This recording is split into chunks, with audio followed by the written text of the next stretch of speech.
Today, we're diving into the 250 years that created what you might call America's cultural DNA.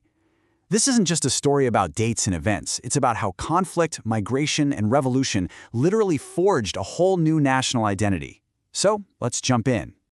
So, how on earth does a religious war in Europe connect to American freedom? It sounds kind of random, right? But believe it or not, the answer is the key to this whole story. You see, the ideas that would come to define America didn't just pop up out of nowhere. Nope, they were a direct response to the absolute chaos that was happening back in the Old World. To really get a handle on that initial spark, we've got to go back. We have to start in Europe. Why? Because long before anyone was even thinking about creating a new nation, they were just trying to get the heck out of an old one that was literally falling apart at the seams. It all kicks off in 1517 with something called the Protestant Reformation. Now, this basically ripped European Christianity in two. And we're not just talking about some quiet disagreement over scripture. Oh no, this thing lit a fuse that led to more than 100 years of unbelievably brutal wars. It was the major reason, the main push, that had people scrambling to find a safe place to land. And you have to understand the stakes here. This wasn't some quest for a slightly better job or a bigger house. For a lot of these folks, it was literally about staying alive. These wars, like the 30 Years' War, were so devastating they made life completely impossible for anyone who didn't follow the right religion. So that incredibly dangerous trip across the Atlantic, it started to look like the only option they had left. All right, so people start making their way to North America. But here's the thing, they didn't all show up with the same to-do list. Not even close. Each of the big European powers had its own totally different blueprint for what they were hoping to create. And just like that, the race was on. I mean, look at this timeline. In just a few decades, you got Spain, England, France, and the Dutch all planting their flags. This was no polite, organized settlement. It was a mad dash, a chaotic free-for-all to grab a slice of the continent. What's so fascinating is why they were all there. Their goals were completely different. Spain? They wanted a fortress. England, they were all about finding gold and resources. The French were after a massive fur trading empire up north. And the Dutch? Well, they did what the Dutch do best. They wanted to build a major port for trade. So you've got four big players with four totally separate game plans for this new world. Okay, so we've talked about what the kings and queens wanted. But what about the actual people getting on the boats? What drove them? Well, their reasons were all over the map. Some of them were incredibly idealistic, and others, well, they were deeply, deeply complicated. Take Jamestown, for instance. These guys weren't running from anything. They were basically the venture capitalists of their day. They had a charter from the king, and their one and only mission was to get rich. So right from the get-go, this idea of economic opportunity is baked into the American story. But then you have a totally different group. For them, it wasn't about money at all. It was about God. You see it with the Pilgrims at Plymouth, the Puritans up in Boston, and the Catholics who founded Maryland, specifically as a safe place to practice their faith. This idea of creating a haven for your beliefs just keeps popping up, and it's a huge piece of this whole puzzle. And this next part, it's a real game changer. Before the Pilgrims even got off the boat, they wrote up something called the Mayflower Compact. And what was it? It was basically an agreement that said, hey, we're going to make our own rules and govern ourselves. It was a revolutionary idea for the time. This simple piece of paper, you could say it's one of the very first seeds of American democracy.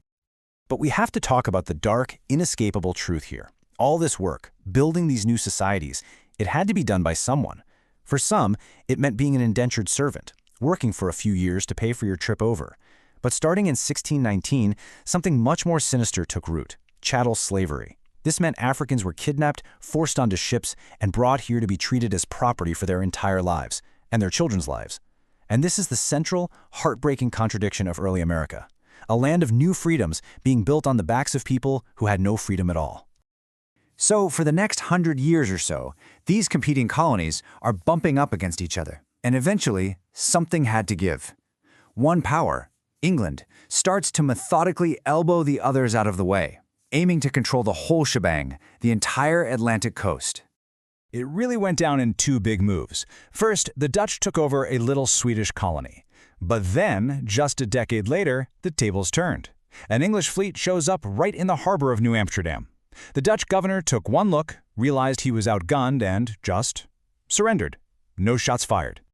And boom, just like that, the entire coastline, all the way from New England down to the Carolinas, was under English control. This is the moment the original 13 colonies really become a thing, one long, continuous, English-speaking territory. So now you've got this bigger, stronger British America, and it's about to face its biggest challenge yet, a huge war with France. But here's the crazy irony: winning this war, fighting for the British Empire, is the very thing that's going to push the colonists to leave it. This was the French and Indian War, and you can think of it as the final showdown for the whole continent. You had British redcoats and American colonists fighting together, side by side, and they won. It was a huge victory that basically booted France out of North America for good. But winning a war like that, well, it's not cheap, not even close. Britain was suddenly buried under a mountain of debt. And back in London, Parliament was scrambling, trying to figure out, okay, how are we going to pay for all this? Their big idea was the Stamp Act of 1765. It was basically a tax on all sorts of things in the colonies. From Britain's point of view, this was just common sense. You helped us fight the war, you should help pay for it. But for the colonists, it was a massive problem. They'd been reading all these new ideas about rights and government, and this tax violated a fundamental belief. They were being taxed by a parliament where they didn't have a single representative. No voice, no vote. And that's where we get that famous line, the one that lit the fuse: taxation without representation. This wasn't just a slogan, it was a turning point. It's the moment the people in the colonies stopped thinking of themselves as just British people living overseas. They started seeing themselves as something new, as Americans, a people with their own rights, rights that were being trampled on. Okay, so let's zoom out for a second. After 2.5 centuries of all this, the wars, the migrations, the political fights, what did it all add up to?